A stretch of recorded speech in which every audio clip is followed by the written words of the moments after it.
ఇంద్రలోక భవనాన్ని ఈడ్చుకొచ్చి గదిలో మార్చి మళ్ళీ కట్టారో ఏమో మాయజాలము తెలుసు మంత్రగారడి తెలుసు రెంటి కన్న ఇది ఇంకోటేమో నీలాకాశం నేలాకొస్తే ఇట్టాగే ఉంటాదో ఏమో ఈ సంతోషం దాచాలంటే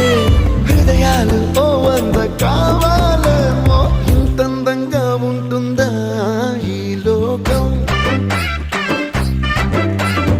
ఇన్నాళ్ళు ఈ మనసుకి తెలియాలేదే పాపం